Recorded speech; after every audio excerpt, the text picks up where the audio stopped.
visualizando o nosso Mestre, com toda a sua grandeza, com sua energia, sua luz que nos envolve, nos tranquiliza, aclarando as nossas mentes e os nossos corações. Agradecemos o Evangelho que nos deixou, seus ensinamentos, seus exemplos, que é nosso direcionamento, é nossa cura, o nosso remédio. Aproveitando, pedimos ao Mestre a oportunidade de sempre ouvirmos seus ensinamentos e que nos dê força para colocá-los em prática em nossas vidas. Pedimos que nos oriente, nos intua nos momentos de dificuldades que estamos passando, para respirar a sua paz. Só temos a agradecer por tantas oportunidades, pelo dom da vida, pela oportunidade de reencarnação, pelas benesses que coloca em nossas vidas, mesmo quando em nossas imperfeições não percebemos. Pedimos que esteja conosco, nos ilumine, nos oriente, nos ampare e que de agora até o final da exposição esteja junto conosco. Assim, damos graças a Deus e graças a Jesus. Meus queridos irmãos em Cristo, é com muita alegria que retomamos novamente para mais uma palestra, na verdade, um pequeno bate-papo, para que a gente possa refletir sobre um tema do Evangelho de Jesus. Eu vou colocar, então, uma pequena apresentação e aí nós vamos discorrendo sobre a palestra desta noite. Nós vamos falar um pouquinho sobre o tempo, esse que vai ser o nosso tema de hoje. Nós vamos, então, ao prefácio do Evangelho segundo o Espiritismo, onde a espiritualidade amiga nos diz que os Espíritos do Senhor, que são as virtudes dos céus, qual imenso exército que se movimenta ao receber as ordens do seu comando, espalham-se por toda a superfície da terra e, semelhantes a estrelas cadentes, vêm iluminar os caminhos e abrir os olhos aos cegos. Eu vos digo, em verdade, que são chegados os tempos em que todas as coisas hão de ser restabelecidas no seu verdadeiro sentido, para dissipar as trevas, confundir os orgulhosos e glorificar os justos. Essa passagem do início, do prefácio do Evangelho segundo o Espiritismo, nos mostra a importância desses tempos que foram chegados, os tempos dessa revelação do Consolador que Jesus quis nos trazer, que disse que viria para nos ajudar e nos auxiliar. Então, esse primeiro momento do prefácio do Evangelho segundo o Espiritismo já abre para nós esses novos tempos, principalmente para aqueles que ainda estão cegos, que não conseguem enxergar a importância do amor, a valorização da outra pessoa, do próximo e de tudo aquilo que Jesus nos trouxe. Se nós formos observar o tempo, olhando o dicionário, vai significar uma duração dos fatos. Ou seja, o tempo, aqui para nós na Terra, é o que determina os momentos, as épocas, os períodos. Também ele vai marcar as horas, os dias, as semanas, vai marcar os anos e vai marcar também os séculos. Mas o tempo também ele pode ter outros significados. Por exemplo, quando a gente fala no tempo, falando na questão do tempo atmosférico, nós estaremos definindo o clima, estaremos definindo as estações do ano, mas estamos falando de tempo. Também podemos falar do tempo em idade, no nosso caso, com relação à contagem dos anos que nós temos, desde o momento que a gente nasce até o momento que a gente vai partir, inclusive a cada 360 dias após o nosso nascimento, estaremos fazendo a comemoração de mais um ano vivo nesse planeta. Temos também o tempo musical, que vão ser as partes de uma peça musical, da maneira como ela anda, a duração de cada parte, de cada compasso, que seria a questão do tempo musical. Temos também o tempo verbal, que é uma flexão indicativa do momento que se refere a um estado ou uma ação dos verbos, no passado, no presente, no futuro. Vamos ter também um tempo de percurso, que é aquele que nós gastamos para percorrer uma determinada distância. Em física, esse tempo ele vai ser calculado como uma referência, né? A distância percorrida e a velocidade do objeto. E temos também o tempo de trabalho, que é aquele período em que nós estamos à disposição da empresa, é a nossa jornada de trabalho. Hoje nós temos até modalidades diferentes de jornada de trabalho por conta do momento que estamos passando, o momento da pandemia. Houve uma formatação diferente com relação a esse tempo do trabalho. E nós vamos ter também várias expressões. Matar o tempo, né? Que é aquela expressão que a gente usa como eu estou me divertindo, estou fazendo algo aqui para poder matar o tempo. Outra expressão que a gente usa muito é ter tempo. Eu não tenho tempo de fazer isso, eu não tenho tempo de fazer aquilo. Uma outra, perder tempo, que seria usar o tempo em coisas que não fossem muito úteis, né? A gente está buscando resultados o tempo todo, a gente quer chegar em resultados e, de repente, a gente acha que está perdendo tempo. Dar um tempo ou pedir um tempo é solicitar uma pausa, né? Em qualquer atividade que nós estejamos realizando. Tempo é dinheiro. Como se fala isso hoje em dia, né? Que tempo é dinheiro. É através do tempo que a gente vai conquistar recursos financeiros para que a gente possa ter os nossos desejos satisfeitos. Temos também uma frase muito usada no Evangelho que existe o tempo de plantar e o tempo de colher, fazendo aí uma referência muito bonita à questão da natureza. E nós, quando vamos ficando com uma certa idade, a gente começa a usar essa frase, no meu tempo, né, se referindo a algo que aconteceu no passado, a algo que foi importante para nós e que está gravado na nossa memória e que a gente passa a utilizar sempre dessa forma. Se nós formos a Gênesis, no capítulo 6, no item 2, o tempo que Kardec escreveu na Gênesis, ele é um pouco diferente de tudo isso que nós estamos falando. Para ele, o tempo é apenas uma medida relativa da sucessão de coisas transitórias. E aí, na Gênesis, ele vai citar a eternidade. Ele vai dizer que a eternidade, ela não é algo que vai ser medido, né? Por quê? A eternidade é algo que dura eternamente. Então, para a eternidade, não existe nem começo nem fim.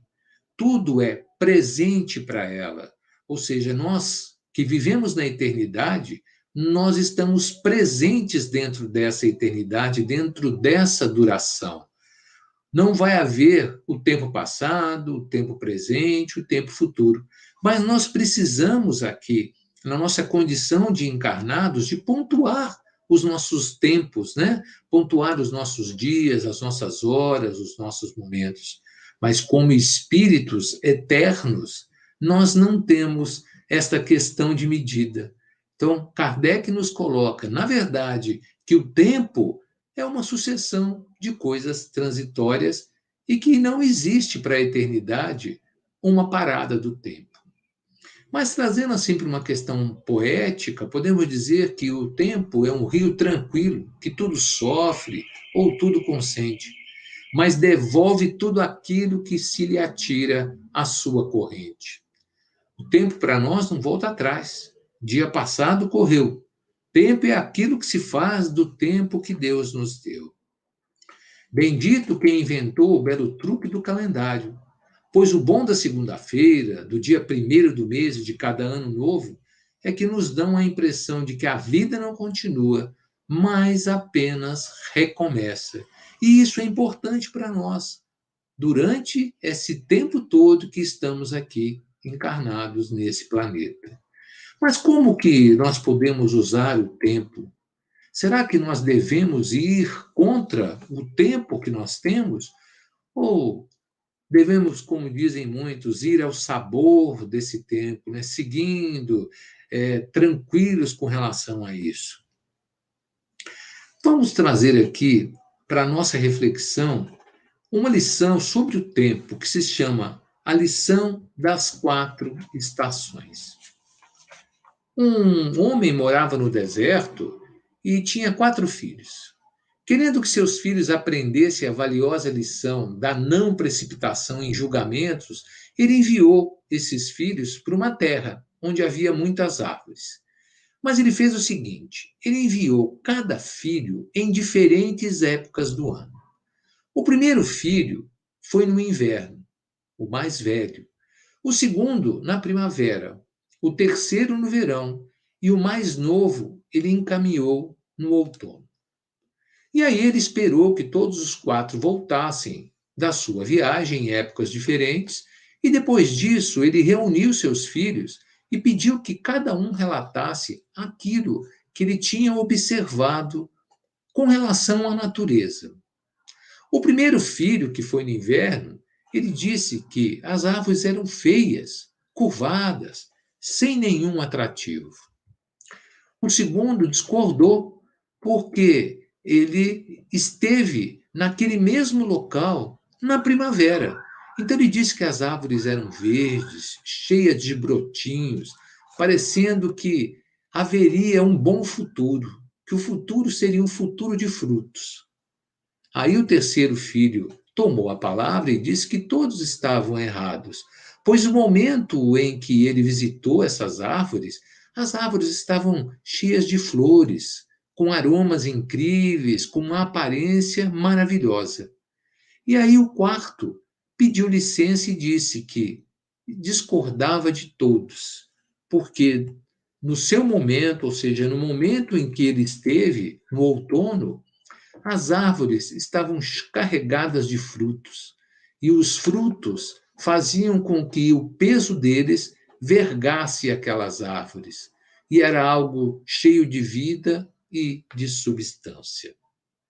Aquele pai, então, explicou para os seus filhos a lição que eles estavam vendo. Todos estavam certos. Na verdade, eles viram as mesmas árvores em diferentes estações daquele mesmo ano. E ele disse que não pode se julgar uma árvore ou pessoa por apenas uma estação ou uma fase de sua vida. E aí ele explica que a essência, que é a alegria, o prazer e o amor, muitas vezes estão aparentemente ruins, mas a vida, ela não pode ser medida apenas por uma fase, ela tem que ser medida pela jornada, principalmente quando a gente conclui as estações da nossa vida.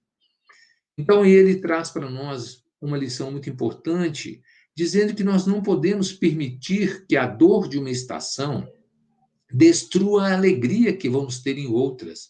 Nós não podemos julgar a vida apenas por um momento difícil, por uma questão de uma estação difícil.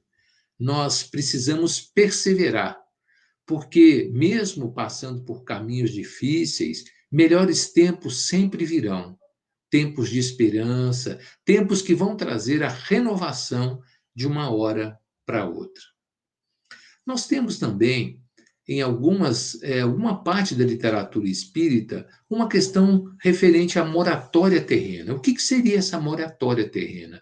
É a oportunidade que Deus nos dá para que fiquemos um pouco mais para resolver alguma questão, para que a gente possa acertar alguma atividade que ainda não foi de certo resolvida durante essa nossa existência. Vou trazer aqui 3 exemplos de obras de André Luiz, psicografadas por Chico Xavier, que trazem algumas lições a respeito da moratória terrena. A primeira obra está em Obreiros da Vida Eterna, no capítulo 17. Lá, André Luiz nos cita uma moratória terrena que foi concedida a uma senhora que estava prestes para desencarnar, mas ela precisava cuidar de crianças órfãos.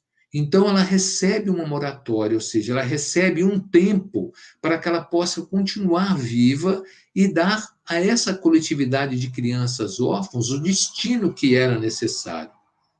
A segunda obra é Missionários da Luz, está lá no capítulo 7, que vai registrar também um caso desta chamada moratória terrena, né, para um enfermo que estava próximo da desencarnação, mas é passado a ele energias salutares para que ele fique mais 5 meses na existência terrena, porque ele precisava resolver algumas situações na sua família.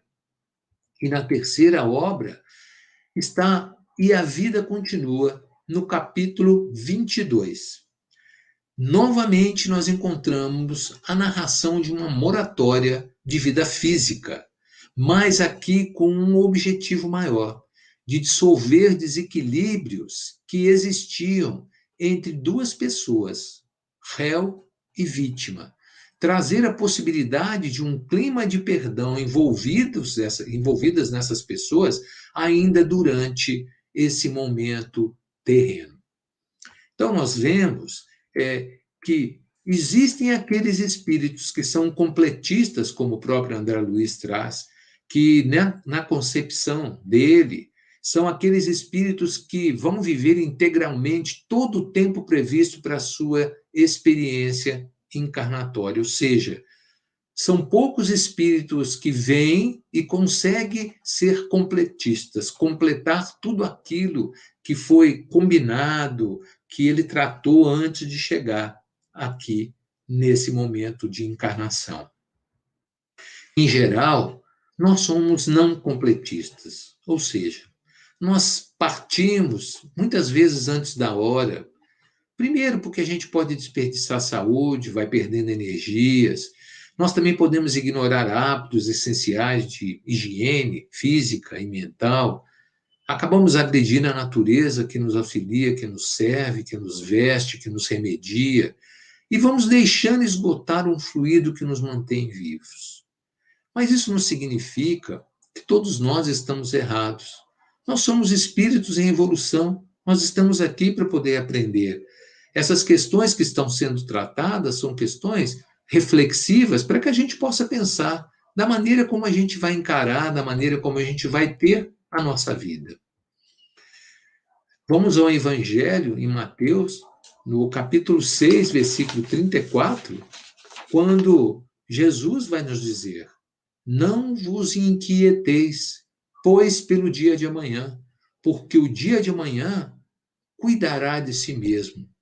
Basta a cada dia o seu mal. E como nós podemos interpretar essas palavras de Jesus que foram ditas através de Mateus? Vamos tentar traduzir. Não fiquemos preocupados com o dia de amanhã, pois o dia de amanhã trará as suas próprias preocupações. Para cada dia, bastam as suas próprias dificuldades. Não vamos nos inquietar, nos preocupar pelo que vai acontecer amanhã. Vamos viver o dia de hoje, viver no tempo de hoje, no presente, no momento que nós temos para poder viver.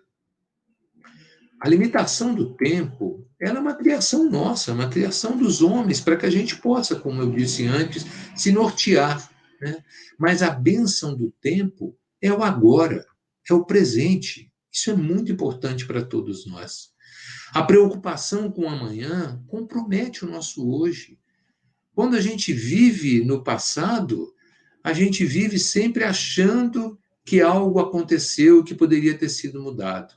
Quando a gente vive no futuro, a gente vive achando que algo vai acontecer. E com isso, nós não vivemos o presente. E o presente é o mais importante para nós no momento de hoje. Na nossa oração dominical que Jesus nos trouxe, ele vai dizer que o pão nosso de cada dia dá-nos hoje, através do trabalho daquele dia, daquele momento, do pão que estamos conquistando para o hoje. O tempo de nós corrigirmos alguns desacertos é hoje, é agora.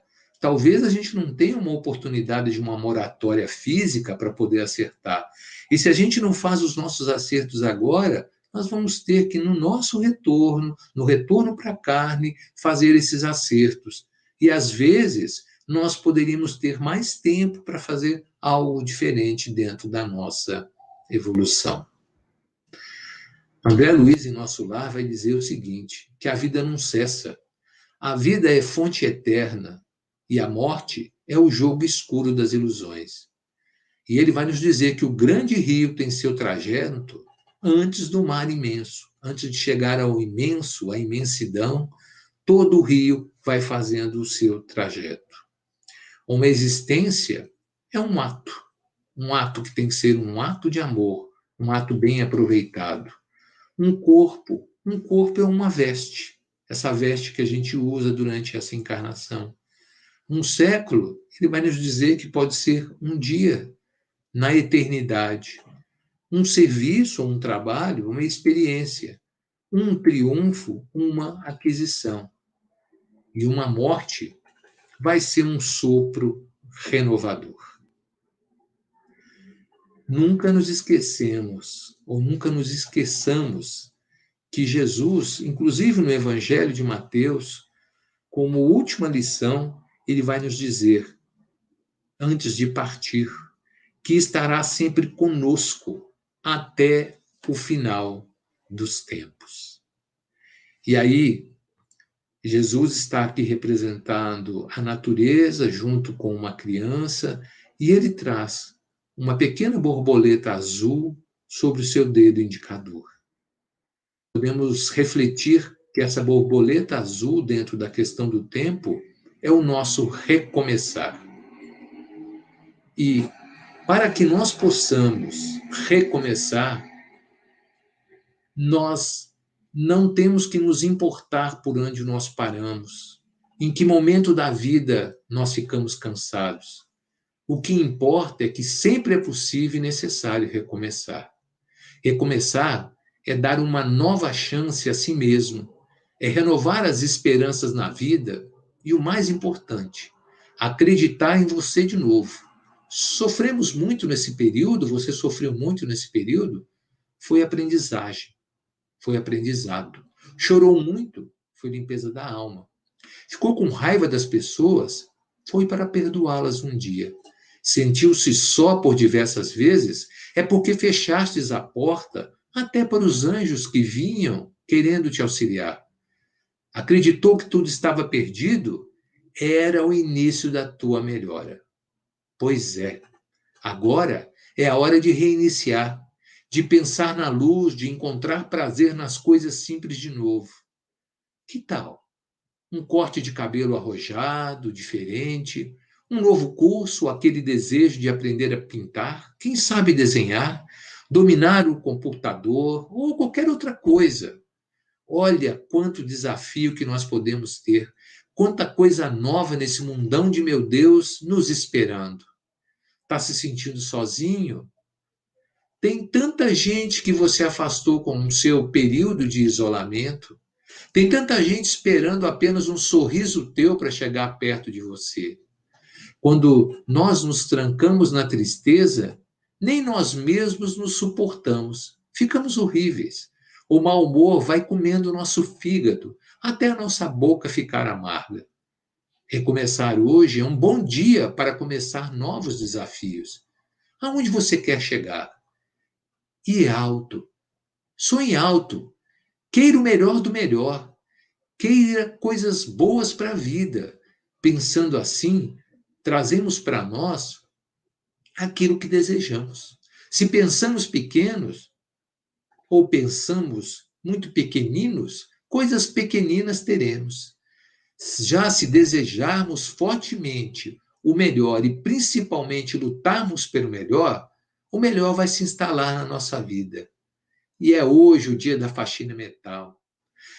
Joga fora tudo que te prende ao passado, ao mundinho de coisas tristes, fotos, peças de roupa, papel de bala, ingressos de cinema, bilhetes de viagem e toda aquela tranqueira que guardamos quando nos julgamos apaixonados. Jogue tudo fora, mas principalmente, deixe o seu coração aberto, fique pronto para a vida, para um novo amor. Lembre-se, nós somos e seremos sempre amor. Porque nós somos do tamanho daquilo que nós estamos vendo e não no tamanho da nossa altura. Quem nos disse isso foi Carlos Drummond de Andrade.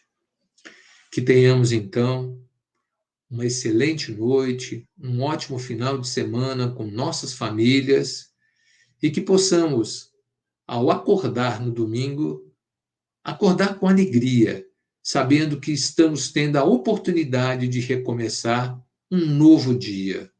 Um dia para amar, um dia para estar junto com os nossos, um dia para ser feliz. Que assim seja. Agradecidos à nossa reflexão desta noite, vamos vibrando com muito amor, doando o nosso melhor aos encarnados e desencarnados, necessitados de fluidos benéficos e reconfortantes.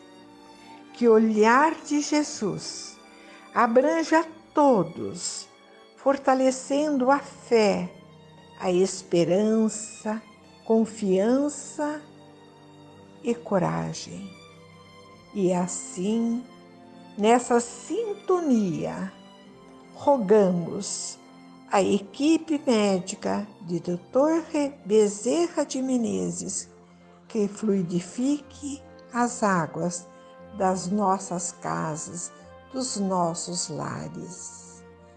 Gratidão, gratidão e graças a Deus.